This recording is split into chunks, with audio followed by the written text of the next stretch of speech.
अस्सलाम वालेकुम। अमीता खातून Mishra news channel में आप सभी का स्वागत है। सबको नमस्कार।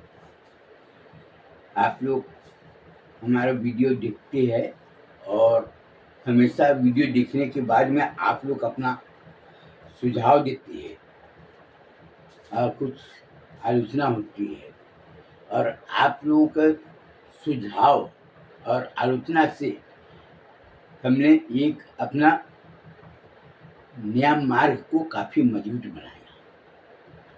हज़रत आमीना इस्लामिया मदरसा को चलाने के लिए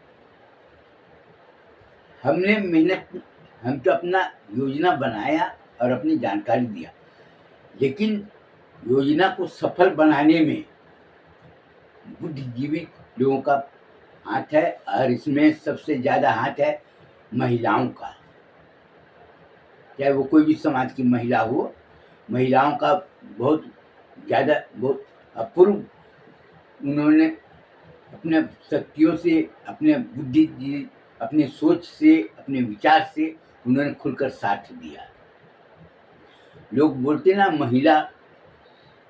महिलाओं की सोच और महिलाओं के भविष्य के बारे में विचार करना कि हमारे बच्चे का भविष्य कैसा होना चाहिए और हमारा बच्चे का उज्जवल भविष्य बनाने के लिए क्या करना चाहिए। तो ये उन लोगों की अच्छी सोच है। महिलाओं में क्या है, पढ़े लिखे हो या ना हो। हाँ, एक बात ये है कि लोगों ने महिलाओं को ठगने में अपने आप को सोचने में बहुत ज़्यादा होशियार हो। महिलाओं को ठगना आसान है, ये बात सही है, लेकिन महिलाओं को ठगने के बाद इसका जो नुकसान है उसको भरपाई करना जिंदगी में कभी संभव नहीं हो सकता।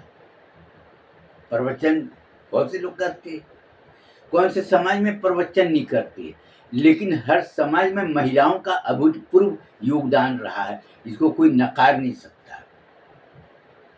और शिक्षा, ज्ञान, चरित्र एक अनमोल रत्न है।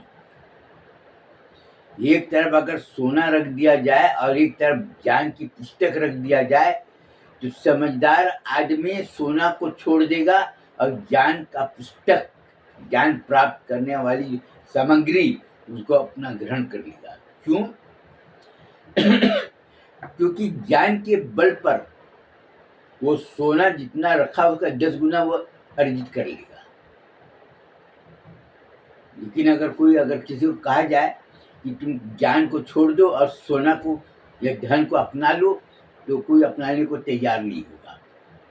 और इस दुनिया में लालच सबसे बुरी चीज है, सबको मालूम है, लेकिन उसके बाद भी लोग लालच के जाल में फंसकर अपना भविष्य को सत्यानाश कर दिए, भविष्य खत्म कर दिए।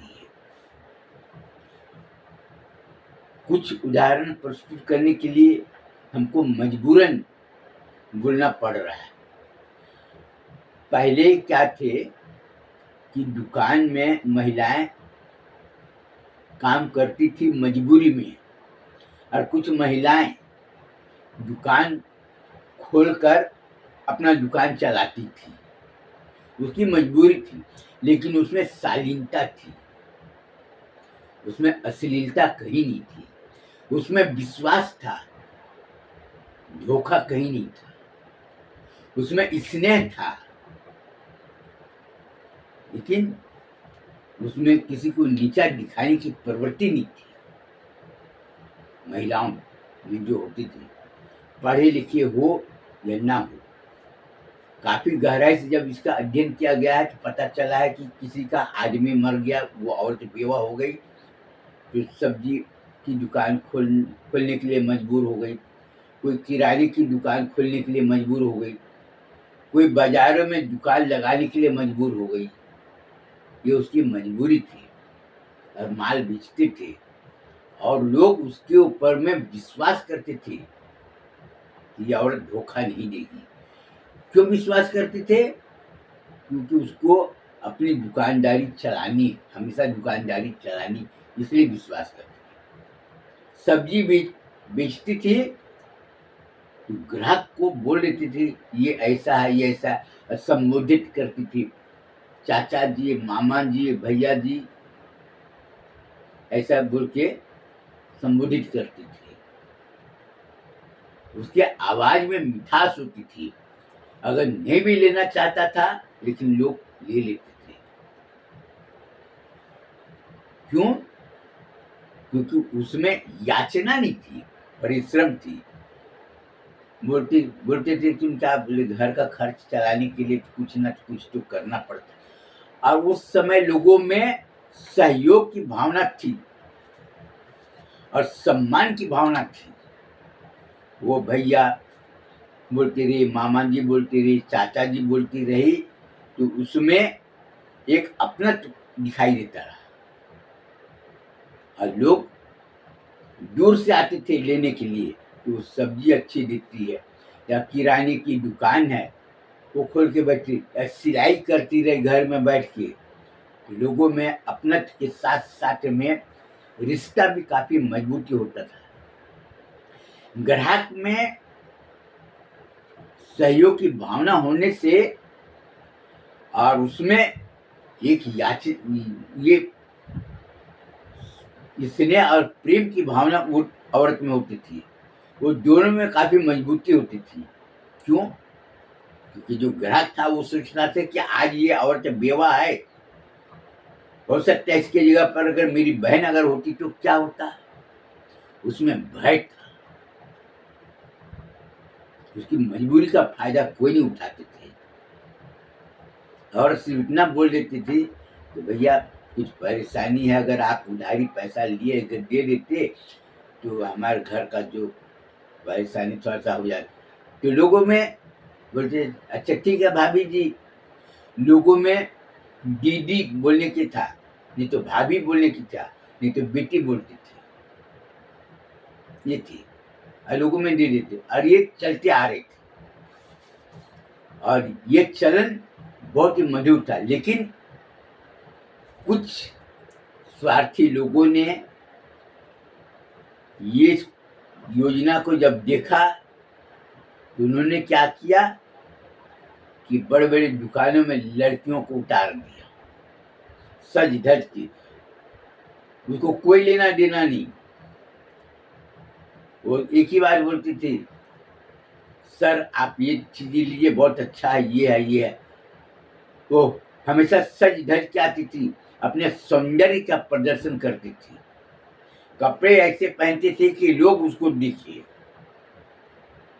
और वो माल के बारे में नहीं बोलती थी कुछ, आपको क्या चाहिए, वो प्रशंसा नहीं करती थी, ये माल इतने का है। और क्या बोलती थी, ब्रांडेड है। माल की गुणवत्ता नहीं बताती थी, बल्कि क्या बोलते थे, ये ब्रांडेड है, ऊंची कंपनी की है। उनको अंदर से कोई लेना देना नहीं। अब वो माल बेच, लोग माल क्यों खरीदते थे, उसका सौंदर्य को देखकर, उसकी चिकनी बातों को सुनकर लोग माल खरीदते थे। उसमें कुछ वो उसमें लगन वगैरह नाम की कोई चीज थी और कोई मतलब भी नहीं था। और सेठ क्यों रखता रहा उसको, कि लोग सौंदर्य का दर्शन करे, उसकी सुरीली आवाज को सुने और उसके हाथ से माल खरीदे। माल तो कोई भी दे सकता था, लेकिन वो अपने हाथ से माल देती थी, नौकर के माध्यम से नहीं देती थी। ये बहुत अच्छा है, ये बहुत अच्छा है, ये ब्रांडेड कंपनी है। तो उसमें क्या हुआ, स्पर्धा हुआ, व्यापार में स्पर्धा हुआ। लेकिन जो माल सौंदर्य को देखकर लेते थे तो वो माल का कीमत अनाप शनाप होता था। वो महिला क्या बोलती रहे, आप तो काफी समझदार है, आप सोचने समझने में आपकी क्षमता है, और आपको ब्रांडेड कंपनी का माल है, आप ऊंचे दर्जे। वो उसकी बुद्धि की प्रशंसा करती थी कि आपको मैं क्या समझाऊंगी, इस तरह से। तो लोग उसके झांसे में आ जाते थे। ₹50 का माल 300 रुपये में खरीदते थे, 200 रुपये में खरीदते थे। क्यों? क्योंकि उसको शरीर। लेकिन जो ग्रामीण में थे, जो गांव में थे, जो ऐसे छोटे मोटे नगर में, जो शहर में थे, वो औरत गुणवत्ता बताती थी और वो विश्वास के साथ माल बेचती कि अगर खराबी होगा तो आप मेरे को दे देना, वापिस मैं बदल लूंगी, नेट पैसे दे दूंगी, क्योंकि उसको माल बेचना। उसका अपना सौंदर्य और उसका सिर हमेशा ढका रहता था, उसके यहाँ तक पूरा रहती थी, लेकिन उसमें अश्लीलता कहीं नहीं थी और उसमें चरित्रहीनता नहीं थी, चाहे कोई भी समाज की महिला हो। लेकिन आज लोग महिला में शालीनता तो रही दूर की बात, तो सीधे बोलते थे ये ब्रांडेड कंपनी है, और जो समझदार लोग हैं वो वही उसको ब्रांडेड ऊंची कंपनी मिलेंगी। और लोग उसके सौंदर्य कपड़े ऐसे पहनती थी जैसे उसके माँ बाप ने उसको कपड़े नहीं दिया पहनने को, पूरा शरीर की पूरा प्रदर्शन करती। तो पहले के लोगों में सुखी रहने का वजह यही था कि लोगों में पहले में लोग धोखा नहीं खाते थे, किसी को लूटने का काम नहीं करते थे, पैसा धन अर्जित करते थे तो परिश्रम से और न्याय पूर्वक करते थे। अभी कोई न्याय प्रणाली गई नहीं है। और पहले लोगों में स्नेह की भावना थी। क्यों? क्योंकि आज ये औरत मजबूरी में कर रही है, हो सकता है कहीं कल को कहीं ऐसा दिन मेरे को भी देखना पड़े, मेरी बहन हो, मेरी बेटी हो, या मेरी पत्नी हो, या मेरी भाभी हो, और कोई भी रिश्तेदार हो सकता है। इसलिए आदमी भय रहता रहा और वो दोनों में लेन देन बिल्कुल साफ रहते रहे। आज पैसा तो लोग देते हैं ना लड़की को, तो उसका हाथ छूने के लिए देते हैं। अरे तुमको पैसा देना, अपना रख दो, ये तुम्हारा पैसा है, हाथ छूने की क्या जरूरत है? लेकिन हाथ छूना, अब वो लड़की जानबूझ के अपना हाथ चाहती थी कि मेरा हाथ उसके हाथ में टच हो, कि उसको आनंद आए। आज ये सोच है, और जहां पर गंदी सोच होती है वहां पर गंदे लोग होते हैं, और जहां पर अच्छी सोच होती है वहां पर अच्छे संस्कार का पहचान वो खुद दिखाती है। वो नहीं बताता कि हम अच्छे संस्कार वाले। और जहां पर शिक्षा, ज्ञान, संस्कार और सिद्धांत और सत्यता हो, वो समाज हमेशा प्रगति मार्ग में चलने के लिए हमेशा अग्रसर रहेगा, इसमें कोई संदेह नहीं। अब पहले शिक्षा होती, उसका महत्व दूसरा था। पहले कम पढ़े लिखे लोगों में भी अच्छी सोच होने की वजह से धोखा नहीं खाते थे, और आज हर जगह गंदी सोच भरी हुई है। क्यों?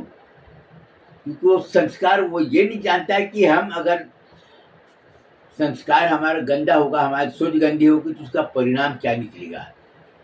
पहले कोई भी महिला होती थी, अकेले भी होती रही, लेकिन उसके पवित्रता के ऊपर में आंच नहीं आती थी, अकेले होने के बाद में भी।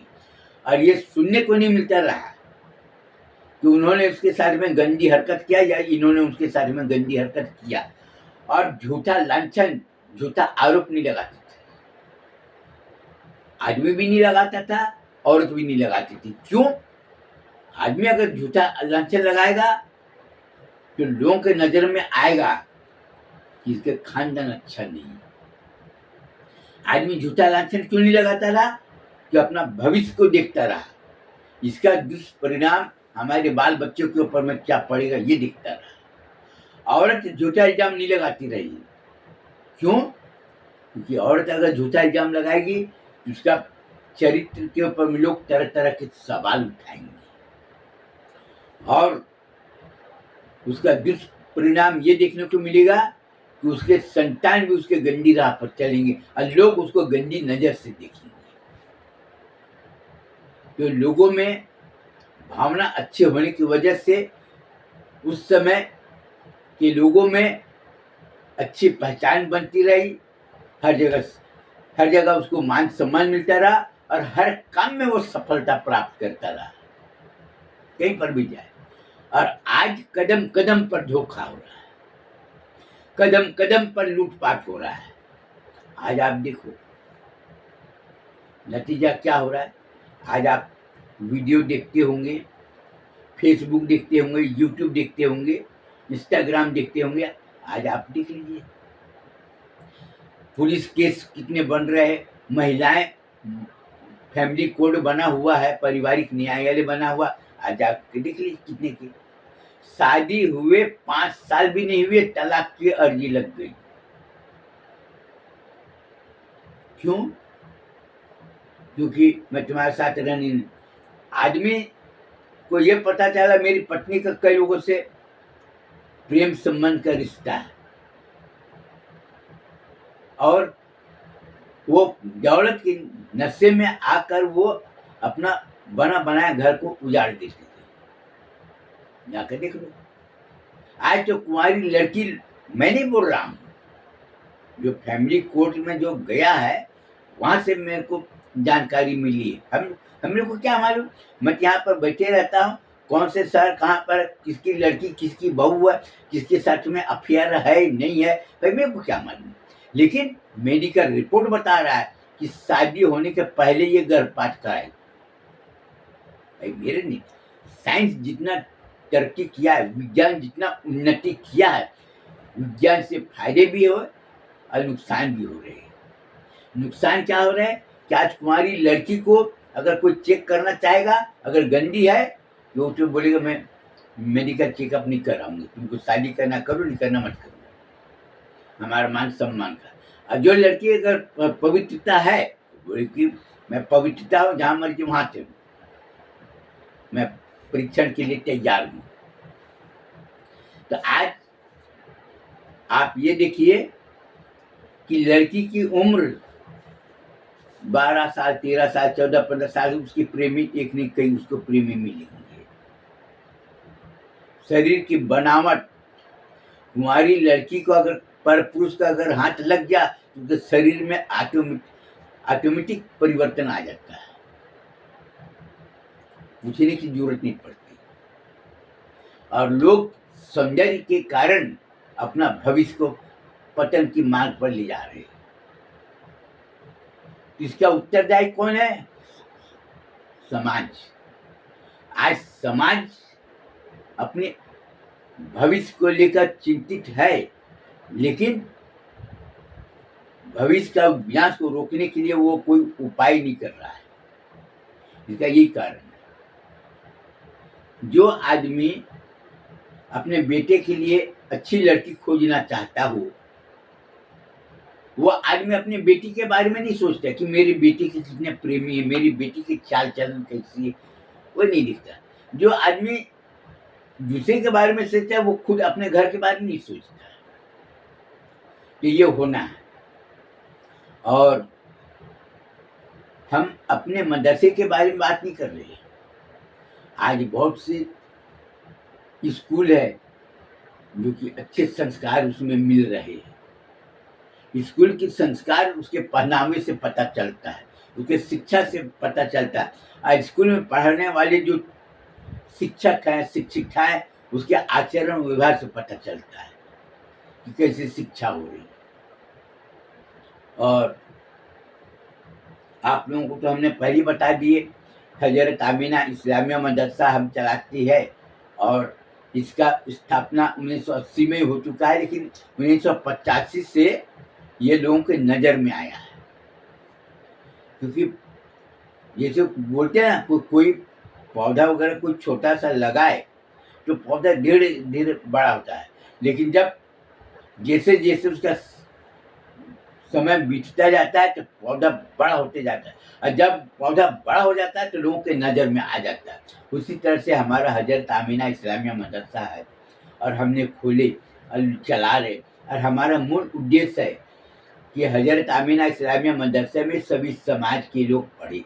क्योंकि सभी समाज के लोग जब साथ में पढ़ेंगे तो लोगों में स्नेह प्रेम आएगा, लोगों में सहयोग की भावना आएगा, लोगों में सम्मान की भावना आएगा और लोग बुरे काम से बचेंगे।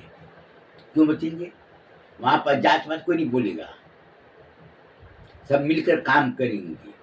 अगर कोई पता चलेगा कि यह हमारे मदरसे का पढ़ा हुआ है, तुम कहाँ पर, हम यहाँ पर रहते, तुम कहाँ पर, मैं यहाँ पर, अरे कौन कौन से डिवीजन में, ये डिवीजन में, तो ऑटोमेटिक प्रेम आ जाता है। चाय पानी खाना पीना बोला फिर मिलना, तो वो दोनों एक रिश्तेदारी जैसे महसूस करते हैं। तो हमने जो मदरसा चलाए, हमने पैसा किसी से ली नहीं। हमारा काम क्या है? शिक्षा का प्रचार प्रसार करना, उसका व्यापार करना नहीं। और लोग धीरे धीरे हमारे कारोबार में जुटते गए। और आपको एक चीज मैं और बता दूं कि हमको खुशी इस बात का है कि गांव की औरतें जो घर में रहती, जो गृहिणी बोलते, जो हाउस वाइफ बोलते, जो घर में रहती है, वो लोग की सोच कैसी है कि हमारे मदरसे वाला जो गया माल बेचने के लिए, उन्होंने ये चाय पत्ती दिखाया। लोगों ने बोले कि चाय पत्ती तो बहुत महंगा है, 225 रुपया पाव। तो गांव की औरतें बोली कि ये जो चाय पत्ती है जो बेच रहा है, ये चाय पत्ती है वो बेच रहा है, तो पैसा कहाँ जा रहा है? मदरसे में।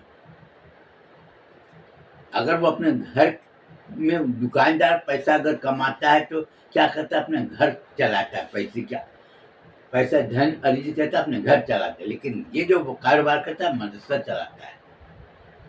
हजरत Amina Islamia Madrasa, Matoshri Amina Vidya Niketan, mother Amina school, convent school, अपना हिंदी, अंग्रेजी, उर्दू, अरबी, ये सब है। और औरतें बोली कि जो माल बेच रहा है उसका गुणवत्ता देखो, उसका क्वालिटी देखो, और उसका माल दुकान में नहीं मिलता। और दूसरी बात ये है कि हमको वो मदरसे वाला चंदा तो नहीं मांग रहा, उसकी सोच है कि अनुदान राशि नहीं मांग रहा है। अगर उसको चंदा देना भी चाहते तो बोलते कि हम चंदा नहीं लेंगे। पेपर में छाप भी दिया है, सभी लोगों को बता भी दिया है, और सभी लोगों को ये भी बता दिया कि परिश्रम करके धन अर्जित करो। और उसके बाद यह शक्कर, ये शक्कर देख लीजिए अच्छी तरह से। ये शक्कर हम 60 रुपया किलो बेचते हैं, लोग खुशी खुशी लोग लेते हैं। दुकानदार के पास में गया, शक्कर खोलकर दिखाया, पैकेट नहीं दिखाया, बोले शक्कर दिखाया, बोले इससे शक्कर मिलेगा, तुमको शक्कर चाहिए ना, ये शक्कर लो 45 रुपया किलो। बोले हमको, तो दुकानदार, बहुत से लोग जो दुकानदार समझदार थे तो नहीं, और बहुत से दुकानदार लोग क्या झल्लाते हुए बोले कि अरे तुमको शक्कर चाहिए ना, कि शक्कर लो ना, 45 रुपया किलो। ये शक्कर क्या, ये शक्कर से तुमको क्या करना, तुमको चाय बनाना है, ये करना है ना, ये शक्कर ले जाओ। लेकिन वो बोल रहा है हमको ये क्वालिटी की शक्कर चाहिए, अगर है तो दो, और नहीं है तो मत दो। दुकानदार मुंह बनाते हुए बोले ये शक्कर घर में नहीं मिलता। अब गांव में औरतें रहती है, लोग बोलते हैं कि शक्कर देना, बोला 1 घंटे के बाद में आना। वो औरत दुकान से 1 किलो शक्कर मंगाई और वो आधा किलो एक पाव जो शक्कर दे दी। नहीं तो दुकान घर में लोग दूसरा शक्कर रखे रहते हैं, तो आपस में बातचीत करते हैं औरत लोग, बोले शक्कर, बोले ये उसके घर का शक्कर नहीं है। उसके घर से तो मांग कर लाए, बोले मांग कर लाए ठीक है, लेकिन उसके घर का शक्कर ये नहीं है, क्योंकि वो जो शक्कर खरीदती है ना वो औरत, वो हमें जानती है। तो औरत गई, रुक गए दोनों, बोला अब थोड़ा मैं शक्कर दिखाना था, आप कौन सी इस्तेमाल करते हो? शक्कर लाई, बोली ये दिखाई, बोले मेरे को शक्कर, बोले तुमको शक्कर देना खत्म करो, तुमको शक्कर दी, ये शक्कर मैं अपने घर से जो निकाल कर दी, तुमको शक्कर दी, शक्कर में क्या खराबी है बता मेरे को। मतलब इससे तो कोई नहीं। बोले ये शक्कर कीमती है, 60 रुपया किलो। तो औरतों में जलन होती है। 60 रुपया किलो, बोला हाँ 5 किलो शक्कर लेके 300 रुपया का मिलता है 5 किलो, और वो हम लोग इस्तेमाल करते हैं। ये कोई आया गया तो उसको दे देते, हम लोग अपने घर में ये चाय पत्ती दूसरा दे देते। हम अपने घर में चाय पत्ती बनाते वो ये है, 225 रुपया पाव। चाय पिला कर दिखा भी दिया। औरतों में दुख भी रहती है, एक तो झूठ बोलने को तैयार नहीं होती, और दूसरा जलन होती है। बोले हाँ चाय तो अच्छी है, क्योंकि जलन से उसके मुंह से आवाज नहीं कर रहे। बोले ऐसा चाय इधर में और कहीं मिलती है तो मेरे को बता। मेरे को औरतों में जलन इतनी कूट कूट कर भरी रहती है कि वो ये चाहती है कि इसका नाम हर जगह हो रहा है, इससे चाय नहीं। बोले हाँ, और जिसमें जलन नहीं होती, बोले कि नहीं बहन, तुम्हारे यहाँ का चाय जो ना बहुत अच्छा है, ऐसा चाय इधर में कहीं पीने को नहीं मिलता। क्यों? क्योंकि उसमें जलन नहीं है। क्योंकि वो अगर वो जलन करेगी तो उसकी बदनामी होगी। तो वो बोलती है तुम्हारे यहाँ का शक्कर बहुत कीमती है। अब यहाँ शक्कर दुकानदार सही जानकारी नहीं दे रहा है, क्योंकि उसको दुकान में शक्कर बेचना है ना। अगर बोलेगा कि वो शक्कर बहुत अच्छा है, ये है, जिसका शक्कर कौन खरीदेगा? और जो दूर का दुकानदार है, 1 किलोमीटर 1.5 किलोमीटर दूर में जो है, वो जानता है कि मैं सच बोलूंगा तो कोई नुकसान नहीं, और झूठ बोलूंगा तो मेरे को कोई फायदा नहीं। जानता वो बताए कि ये शक्कर बड़े बड़े लोग इस्तेमाल करते, ये शक्कर इधर उधर कहीं नहीं मिलेगा, ये आम आदमी खरीदने के बाहर है। अब गरीब आदमी 40 रुपया 42 रुपया किलो बेचते, 45 रुपया किलो बेचते, 60 रुपया 70 रुपया किलो कौन शक्कर खरीदेगा? ये शक्कर इधर में कहीं नहीं मिलता। अगर मिलता है तो बताओ। और कुछ लोगों में जलन आदमी में है, तो उन्होंने बोले अरे शक्कर तो 40 रुपया किलो मिल जाता है, बहुत है। वह आदमी बोल क्यों दिया? जलन से। और औरतें भी, वो भी खूब मजबूती में, वो सेल्समैन को फोन करके बुलाई। बोले कि शक्कर, बोले शक्कर, ये शक्कर के सर 40 रुपया कितना चाहिए? बोले 40 रुपया। बोला हाँ। बोले रुको। वो गया और लाया घर से 500 रुपया का 2 दिलाया। बोला ये 1 लाख रुपया लो, और तुम मेरे को 50 रुपया किलो के हिसाब से देना, 2 टन शक्कर देना। अगर तुमको और पैसा चाहिए मैं और पैसा ला देता, 10 टन शक्कर ला कर दे देना, हम लोग ले लेंगे। अब आदमी तो बोल तो दिया। वो बोला कि साले हरामी की औलाद, तुम्हारे में जब क्वालिटी जांच करने की शक्ति नहीं है तो बोला क्यों? पहचानता शक्कर क्वालिटी कैसा है? अब वो हर लोगों के सामने में अपमानित भी हुआ और लोगों के नजरों में गिर भी गया, क्योंकि वो शक्कर जाकर दिखाएगा तो सब शक्कर अलग अलग क्वालिटी की है, कई क्वालिटी की शक्कर है। अब इसलिए ज्यादा होशियारी दिखाना उसके लिए भारी पड़ गया। फिर वो औरत बताई कि ये मदरसा चलाता है, हमारे बच्चे भी पढ़ते हैं, वो मेहनत करके मदरसा चलाता है, 100% परिश्रम करके धन अर्जित करता है। उनको हम लोग चंदा देने जाते नहीं लेता है। हम लोग तो बोलते हैं 500 रुपये चंदा हर महीना। कई लोग तो बोले 200 रुपया हर महीना चंदा ले जाए करो मदरसे के लिए। कोई बोलता है 300 रुपया, कोई बोलता है 500 रुपया, कोई बोलता है हर महीना 1000 रुपया ले जाए करो चंदा, जाकात हम लोग निकालते हैं, तुम्हारे मदरसे में बच्चे पढ़ते, हम देख रहे हैं, ये है तो ले जाए करो। लेकिन हमें क्या बोले, हमको नहीं चाहिए। अपना पैसा तुम अपने पास रखो, हमारा काम है नमक, साबुन, हल्दी, मिर्च, धनिया, वॉशिंग पाउडर, चाय पत्ती, शक्कर, दाल बेचना, मसाला बेचना, अपना जो भी आमदनी होगा अपना ये काम करना, सीधी सी बात। और बहुत से लोगों को हमने समझाया कि देखो तुम मेहनत की कमाई कर रहे हो ना, अब मेहनत की कमाई करके तुम मेरा माल खरीद रहे हो ना, तो तुमको दो फायदे हो रहे हैं।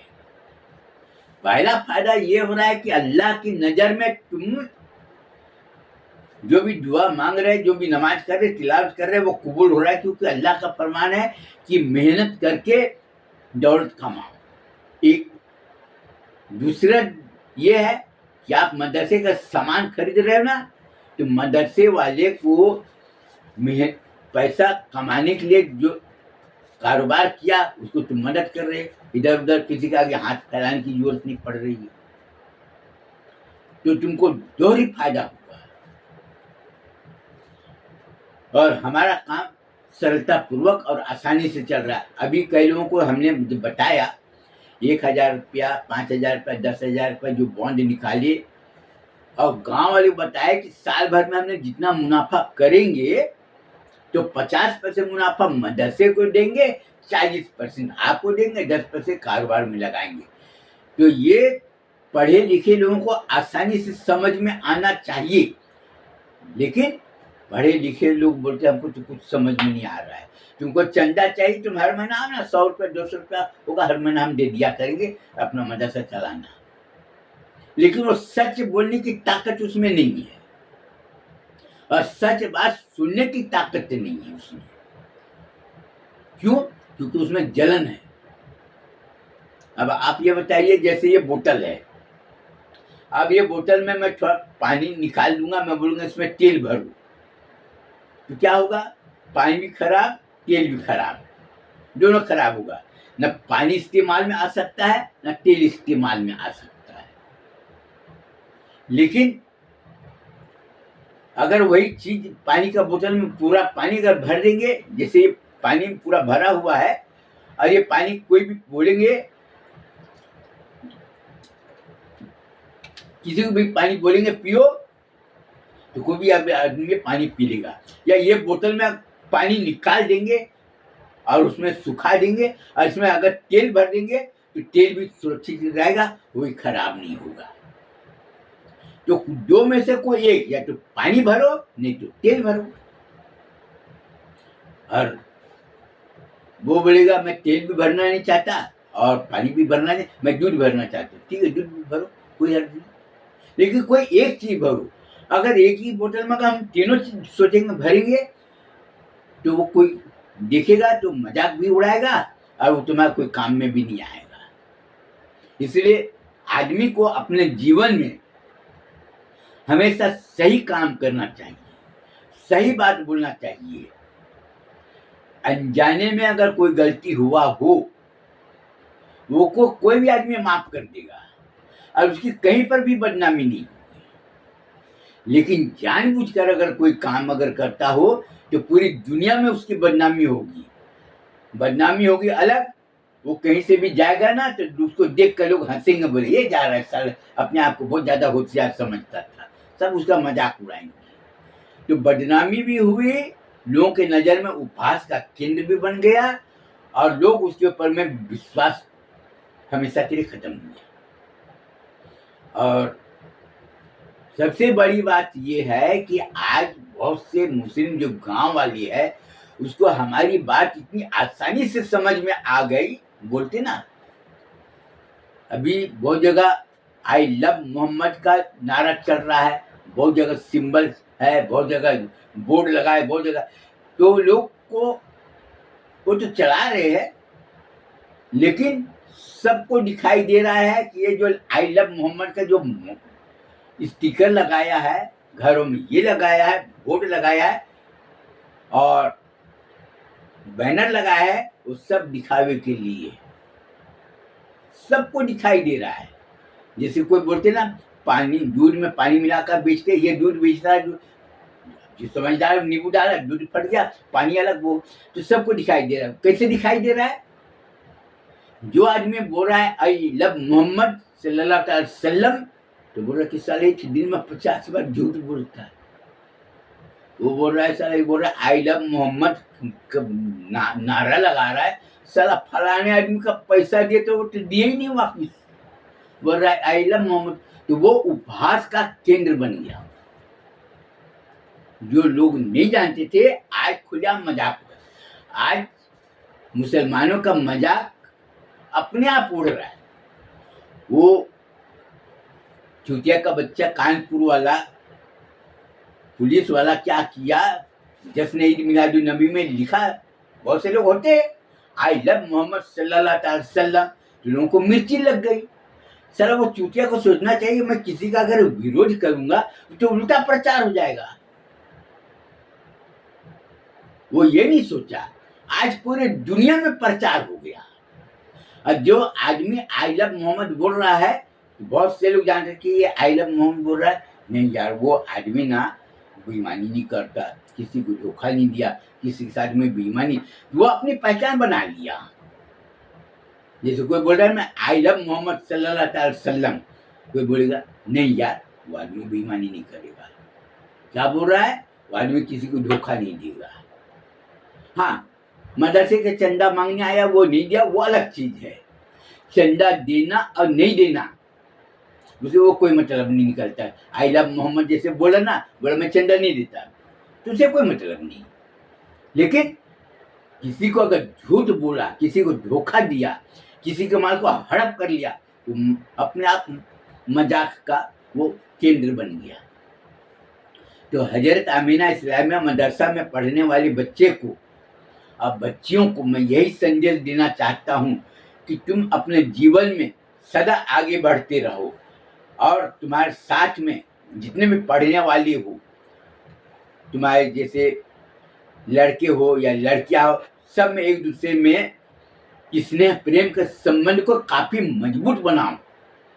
तुम लोग साथ में रहते हो तो जो लड़की है वो भैया बोलती है, भाईजान बोलती है, भाईजान बोलकर संबोधित करती, और तुम उसको जैसे कई लोग बोलते हैं बाजी, कई लोग बोलते हैं दीदी, दीदी बोल के उसको संबोधित करके सम्मान बढ़ाते। ये हमारी पहचान है कि हम एक दूसरे को सहयोग करेंगे, एक दूसरे को सम्मान करेंगे, और एक दूसरे को संकट आने पर सहयोग करेंगे, तो ये हमारी पहचान होगी और हम हर जगह सुखी रहेंगे। और बहुत से मौलाना लोग तो वैसे मेरे को बोले हैं, जवान जवान लड़की है मदरसे में पढ़ना, तो वो चूतिए लोगों को हमको जवाब नहीं देना है, और ये पहचान है। जवान जवान लड़की मदरसे में नहीं पढ़ेगी तो क्या उसकी बच्चा पैदा होते ही उसको भर्ती करा देंगे? अब बोलेंगे 7-8 साल हो गए तो उसको भगा देंगे, अलग लड़की लोगों को अलग से मदरसा खोलेंगे। अरे जिसका दिल शुरू से गंदा हो, जिसका दिल ही गंदा हो, तो तुम अलग पढ़ाओ चाहे कुछ भी करो, ये सब बेकार है, सब कहने वाला है। और हमारा जब दिल अच्छा है, अपने मदरसे में पढ़ने वाले बच्चे को ये बोलूंगा कि तुमको ये सोचना है कि अगर तुमने दूसरे की बहन को अगर तुम सम्मान किए तो लोग तुम्हारी बहन को सम्मान करेंगे। तुम दूसरे के माँ बाप को अगर सम्मान किए तो लोग तुम्हारी माँ बाप को सम्मान करेंगे, और वही दिल से सम्मान करेंगे, दिखाने के लिए नहीं करेंगे। और किसी की अगर बेटी अकेले में मिली और तुमने उसके साथ बोले, अच्छे व्यवहार किए, बहन क्या हाल चाल है, कहाँ जा रही हो, अकेली हो, कहाँ जा रही हो, कहाँ से आ रही हो, तो उसमें साहस बढ़ेगी। क्यों भैया तुम कहाँ पर पढ़ते? मैं फलाने मदरसे। अरे फलाने मदरसे में? हाँ, वो तो हाथ पकड़ के लेके बोले चुपचाप चल, नहीं तो हम सोच लेना मैं क्या करूंगी। अपने घर ले जाती जबरदस्ती, बोले ये मदरसे पढ़ती है। बेटा ये कौन है? ये मेरे को रास्ते में मिल ली, फिर ये इससे तो उसके माँ बाप को कितनी खुशी होगी कि उसकी बेटी अकेले में मिली, लेकिन तुम उसके साथ में अच्छा सलूक किए तो तुम्हारे माँ बाप की पहचान बनी, तुम्हारे ईमान की पहचान बनी, और तुम्हारे समाज की पहचान बनी। आज हिंदू मुस्लिम जो कर रहे हैं, आज जाकर देखो हर तरफ तबाही मची हुई। वो मुसलमानों को मिटाने के जोर लगा रहे, तो उसके बच्चे गांजा भांग धतूरा सब में मस्त है, अपना भविष्य को ही खत्म कर दे रहा है। वो उसको दूसरे को दिखाई दे रहा है, अपना घर नहीं दिखाई दे रहा है। बड़े बड़े घर के लोगों को जाकर देख लो। एक पुलिस वाले ने मेरे को बोला, पब में नशा कर रहे थे, तो मेरे को बोला कि मौलाना साहब ये बताओ, बड़े घर की लड़की है। बोला हाँ, वो भी बताया। बोला नशा करके वो अपना भविष्य खत्म कर रही, भाई तुमको काय को तकलीफ हो रही है बता? बड़े घर के लोग, बड़े पैसे वाले हो, अपना अच्छा खाओ पियो, दूसरे को नहीं खिलाओ, मत खिलाओ। तुम खुद अपने बच्चे को तुम अच्छा चीज खिलाओ, काजू किशमिश छुहारा दूध दही घी ये सब खाओ, मत खिलाओ दूसरे को। लेकिन तुम अपना बच्चे का भविष्य तो अच्छा बनाओ। तुम पैसे वाले हो ना, अच्छे कपड़े पहनो, तुम मत तो किसी को दान मत करो। तो वो तो अपने बच्चे को बोला हम तो बड़े घर के हैं, हमारे बेटे ने अगर अय्यासी कर ली कर लेने दो। हम अय्यासी कर लिया बेटा, अच्छी बात, तुम्हारी बेटी ये, तो तुम्हारा क्या हुआ? तो बहुत से लोगों को अब ये बात धीरे धीरे समझ में आने लगा कि हमारा भविष्य क्या हो रहा है। पैसे दिखाई जरूर दे रहे, तो हमारा कहने का मतलब ये है कि कोई भी स्कूल का हो, मैं ये संदेश देना चाहता हूँ सिर्फ हजरत आमीना इस्लामिया मदरसा में पढ़ने वाले बच्चे को नहीं, बल्कि कोई भी स्कूल में पढ़ने वाला हो, कोई भी कॉलेज में पढ़ने वाला हो, तो तुमको ये सोचना है कि हम अगर दूसरे के साथ में अच्छा सलूक करेंगे, अच्छा व्यवहार करेंगे, अच्छा सम्मान देंगे, वो मेरे को सम्मान करेगा। तो मैं सभी देश के सभी स्कूल में पढ़ने वाले बच्चे को संदेश देना चाहता हूँ कि तुम लोग अपना अच्छा भविष्य बनाओ और अपना चरित्र के ऊपर में आंच मत आने दो, अपने माँ बाप के मान सम्मान के ऊपर में कोई उंगली ना उठाए, ऐसा तुम काम मत करो। मैं ये संदेश देना चाहता हूँ। इसके साथ ही मैं अपना बयान को खत्म करना चाहता हूँ। फिर अगली मुलाकात होगी, तब तक के लिए हमको अनुमति दीजिए। सबको अस्सलाम वालेकुम। और मैं ये चाहता हूँ कि सभी का उज्जवल भविष्य बने और सभी लोग सुखी रहें।